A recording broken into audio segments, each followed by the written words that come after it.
BFM Business, BFM Crypto, le club. Chaque après-midi, les meilleurs experts crypto français se succèdent sur le plateau de BFM Business, notre club BFM Crypto. Valentin vient de nous rejoindre, Valentin Demey, journaliste pour Cryptost. Bonjour Valentin. Bonjour Guillaume. On va dans un instant parcourir le feuilleton de l'adoption des cryptos. Puis Vincent Gann aussi nous accompagne, analyste technique toujours indépendant. Vincent, bonjour. Bonjour Guillaume, toujours indépendant. Bonjour Guillaume, bonjour Valentin. D'accord, on est ravis de vous retrouver Vincent en direct. On a buté là sur les 25 000 pour Bitcoin, on est un petit peu en dessous. Oui. Est-ce que cette barre des 25 000 $ est juste une barre psychologique ou c'est une vraie barrière technique ? Alors, mon cher Guillaume, c'est une vraie barrière technique. Je vais vous en dire un mot dans un instant. Simplement, je voulais rappeler aux auditeurs qui viennent d'arriver sur votre antenne, parce que vous l'avez déjà très bien décrit, l'environnement global macro, il reste archi contraignant pour le marché crypto. D'ailleurs, la hausse du cours du Bitcoin de 50% depuis le début de l'année, en soi, c'est inespéré. Il faut quand même le rappeler, pour les auditeurs, 50% de hausse du cours du Bitcoin depuis le début de l'année. Je le rappelle parce qu'en fait, très peu d'investisseurs particuliers y ont participé. C'est lorsqu'on regarde les données de dépôt, vous savez, de dépôt et de retrait vis-à-vis des plateformes crypto, en fait, il y a eu très peu de mouvements. Donc voilà, concrètement, la plupart d'entre vous, le fait que regardez cette hausse du cours du Bitcoin depuis le début de l'année. Alors, je disais à l'instant, l'environnement global macro, il est contraignant. Moi, j'ai été extrêmement surpris, et je le suis encore d'ailleurs, de la résilience du marché crypto au ralentissement de la désinflation. Alors, je précise, j'ai bien dit ralentissement de la désinflation, un taux d'inflation qui baisse moins vite. D'ailleurs, au passage, il y a un indice des prix d'inflation important à suivre ce vendredi aux États-Unis.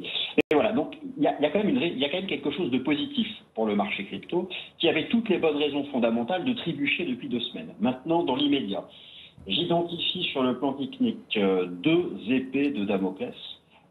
Vous en avez largement parlé, je le redis pour ceux qui arrivent sur l'antenne, les taux d'intérêt du marché qui sont revenus sur leur plus haut, mais c'est moins perceptible, un léger rebond de la volatilité implicite du marché action. Voilà, si ce cocktail devait gagner en puissance, et si malgré ça le cours du Bitcoin résiste, alors là franchement, c'est que les initiés, les mains fortes sont déjà revenus à l'achat, et du coup c'est très bon signe pour la suite. Alors je conclus si j'ai encore quelques secondes sur le plan technique, parce que c'était votre question, j'ai plus vraiment le temps de dire grand-chose. Je termine donc, je vais vous précisément.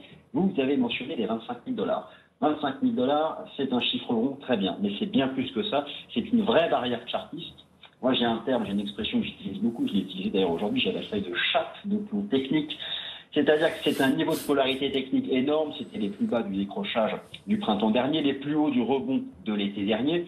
Vous savez, on vient de gagner 50% en l'espace d'un mois et demi. Je ne suis pas surpris qu'on reste un peu là, sous ces 25 000 $. Une fois, alors si ce niveau est franchi, il n'est pas encore franchi, mais c'est la vraie frontière technique, non pas pour 26, 27 ou 28 000 $.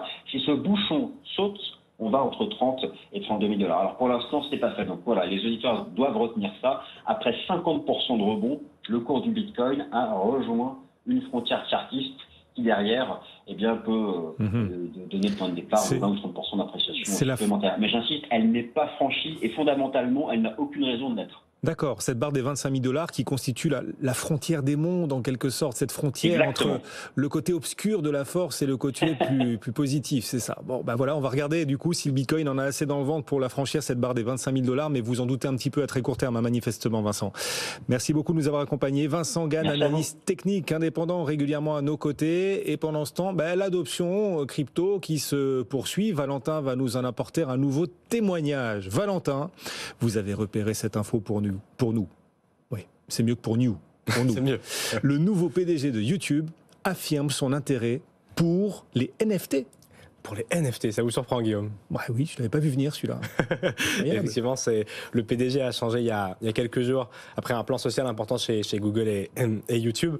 Et on s'est rendu compte que la personne qui a été placée à ce poste était pro Web3, ou en tout cas était intéressé par toutes les technologies qui pourraient donner à YouTube une place plus importante auprès de sa communauté et dans les modèles de financement. Et quand on parle de communauté et de modèles de financement, très vite, on s'intéresse au sujet des NFT, qui sont ces tokens non fongibles, et qui pourraient permettre à YouTube de donner des vidéos qui pourraient être collectées par peut-être certains des abonnés. C'est une dynamique qu'ils ont pris côté Web 2 depuis déjà quelques années avec YouTube Premium, donc l'abonnement pour enlever la publicité. On peut même soutenir des créateurs avec un bouton à côté du bouton s'abonner justement, si on veut donner un tips. Donc là, l'idée, c'est de se dire comment on pourrait allier cette communauté très forte sur YouTube et le côté creative content et collectionnable. Ça existe déjà sur d'autres réseaux sociaux. On en a déjà parlé ici de Lens Creator notamment. Lens qui est un sous-projet de l'équipe de AAV qui est en bêta aujourd'hui et qui a quand même 110 000 utilisateurs qui en moyenne, si je dis pas de bêtises, ont réussi à collecter entre 4 et 5 $ par personne. Pourquoi? Et c'est assez important parce que sur Twitter, nous par exemple sur Cryptos, on a plus de 200 000 abonnés, on n'a jamais gagné un seul euro, alors qu'à moins de 100 000 abonnés sur la totalité du réseau social d'utilisateurs en tout cas, eh bien, en moyenne, c'est 4-5 $ qui ont été récupérés par les utilisateurs sur en général. Vous savez ce qu'il vous reste à faire chez Cryptos, du coup. Tout à fait. Ouais. Nous y sommes déjà sur Lens. Mais en tout cas, c'est très intéressant. Pourquoi? Parce que chaque poste, du coup, peut être collecté moyennant une certaine somme en crypto-monnaie. Donc c'est amusant de voir que même les grosses structures s'y intéressent. Sur Lens, c'est des tweets. Sur YouTube, ça serait du coup des vidéos ou en tout cas des miniatures ou tout ce genre de choses. Et ça permettrait à l'utilisateur donc de prendre part davantage à leur créateur préféré et aux créateurs du coup d'avoir une source de revenus différente. Donc la blockchain les intéresse depuis toujours. Là, c'est les NFT, peut-être même des tokens à l'avenir. En tout cas, tout ce qui est lié à la technologie Web3 pour se réapproprier les créateurs et leur contenu et du coup les finances sans passer par les tiers. Alors vous savez, vous qui nous suivez, que BFM Crypto, c'est aussi une chaîne YouTube. Vous pouvez nous retrouver sur YouTube et vous pourrez peut-être à terme, si l'on en croit le nouveau patron de YouTube, peut-être agir à travers des NFT également en regardant le club BFM Crypto et en admirant Valentin Demey qui a tombé la veste cette semaine, juste en chemise. Collectionner des petits Guillaume par-ci par-là, les blagues de Guillaume. La semaine dernière c'était ChatGPT, avant c'était mon anniversaire. Voilà, vous pouvez les collectionner, les revendre. La chemise semi-transparente. Et aujourd'hui c'est la chemise blanche. Pour ceux qui nous suivent à la télé ou sur l'application BFM Business, bien sûr, à la radio ça se voit pas. À la radio ça se voit pas. C'est vrai, pas encore. Mais peut-être qu'avec les progrès technologiques. Une puce dans le cerveau. Mais elle est pas transparente, Guillaume, elle est blanche. Il faut quand même réactiver. Légèrement transparente, mais je vois le mal partout. Qui peut le voir. Les cryptos, c'est aussi, Valentin, de la géopolitique. La Banque de Russie annonce la phase pilote de son rouble numérique pour bientôt, pour le mois d'avril prochain. Oui, on a beaucoup traité aussi. Donc, par contre, les auditeurs peuvent entendre ma voix un petit peu enrouée. Tout le monde peut l'entendre, excusez-moi. Mais on a beaucoup parlé des monnaies numériques de banque centrale en général. La France qui voulait positionner l'euro numérique en 2026-2027. Et là, effectivement, dans le cadre de la guerre qui sévit sur ces territoires-là, c'est la Russie qui a pris des sanctions internationales qui s'intéressent de plus en plus, tellement de plus en plus, que les premiers pilotes vont avoir lieu, comme vous l'avez dit il y a quelques secondes, dans les tout prochains mois. Et ce qui est assez intéressant, si on reprend un petit peu l'historique, c'est qu'ils étaient très anti-crypto à une époque. Aujourd'hui, ils sont pro-crypto parce qu'ils souhaitent même faire un stablecoin adossé à l'or. Ils veulent du coup lancer la phase pilote du projet du rouble numérique le 1er avril. Et pour citer justement la vice-présidente de la Banque de Russie, elle nous dit que c'est les particuliers et les entreprises qui vont pouvoir tester ces paiements dans les services et les commerces dans un premier temps. Elle précise tout de suite que le pilote portera sur les transactions réelles, sur des clients réels, mais sur un nombre limité de transactions et un nombre limité de clients, avec uniquement 13 banques qui seront dans l'étape de test, qui ont déjà confirmé techniquement qu'elles étaient capables de faire face à ces demandes. Donc on va pouvoir voir une sorte de rouble numérique arriver directement sur les blockchains. On n'en connaît pas trop les détails pour l'instant, mais ce qui est certain, c'est que le 1er avril, ça sera directement testé en conditions réelles parmi un tas d'opérateurs déjà sélectionnés par le régime. Alors la Russie qui avance, et puis on voit d'autres pays bien évidemment avancer. L'Europe en fait partie. L'Europe avance aussi sur son euro numérique avec tout un tas de solutions dont vous nous parlez de temps en temps, Valentin. Et puis le Japon aussi qui lui va lancer un projet pilote pour son yen numérique. Pareil, ce sera au mois d'avril. Ce sera au mois d'avril aussi. Mais c'est pas un poisson pour le coup. C'est pas un poisson. Peut-être que ça le sera parce que c'est le premier en plus. Mais je pense qu'effectivement, c'est pour répondre à l'avancée faramineuse qu'a la Chine aujourd'hui. Ce sera un sashimi. Pourrait la collectionner pour quelques matiques sur la chaîne de YouTube de crypto, de BFM Crypto à l'avenir. Cette blague. Mais effectivement, on a pu le voir. La Chine a pris une avance considérable sur le secteur des monnaies numériques de banque centrale.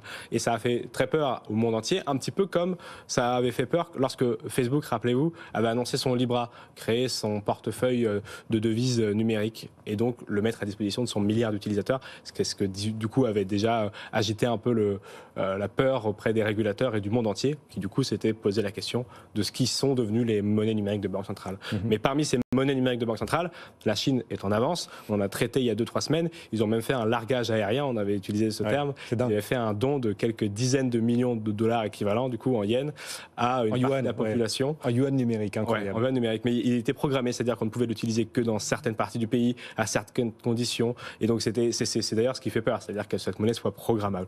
Mais donc voilà, le Japon va dans la course pour réduire l'écart avec la Chine, se lancer sur sa monnaie numérique de banque centrale, un petit peu différemment que le rouble dont on vient de parler à l'instant, puisque eux, ils annoncent que ça sera vraiment dans un premier temps pas possible de l'utiliser pour les clients et les sociétés, ça sera vraiment uniquement le système bancaire en général et les entreprises du système bancaire qui l'utiliseront. Donc ça donne une indication aussi sur le gros découpage qu'on a déjà entendu sur ce plateau et que la Banque de France avait déjà essayé de découper, c'est-à-dire l'euro numérique de gros qui ne pourrait servir que pour les parties prenantes du système financier actuel et l'euro numérique de détail qui serait utilisé par tous les citoyens et toutes les personnes des entreprises qui souhaitent bénéficier de cet euro numérique le jour où... C'est comme à Cuba, il y aurait 2 devises en même temps, c'est ça? Une pour les touristes, une pour... Non, je caricature totalement. Il y aurait effectivement 2 sortes, parce qu'encore une fois, c'est programmable, donc il y en aurait 2 sortes. Il y aurait le côté très...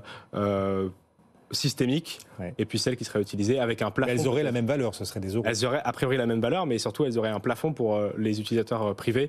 On l'avait vu, de quelques milliers d'euros, pour ne pas que la manne financière qui est détenue aujourd'hui par les banques commerciales s'échappe pour aller sur les portefeuilles des MNBC. On nous disait pareil sur l'euro numérique qui est prévu en 2026-2027. Non, il n'y aura pas de portefeuille attitré à ces MNBC. Ça passera par les banques commerciales. Et rappelez-vous, Guillaume, sur ce plateau, on apprenait il y a quelques semaines que, en fait, a priori, il y a une envie de travailler sur un portefeuille numérique adossé à la devise de l'euro numérique. Donc en tout cas, tout le monde s'agite, tout le monde doit repartir à la course à sa MNBC pour l'avoir avant l'autre et ne pas être trop loin par rapport à la Chine. Même quand il a le nez bouché, il a les idées claires. Valentin Demey. Merci Valentin d'être passé nous voir. Journaliste pour Cryptost et régulièrement à nos côtés. Le Bitcoin, on le rappelle, légèrement sous les 25 000 $, un peu plus de 24 000 quand même en ce moment, 24 581 $.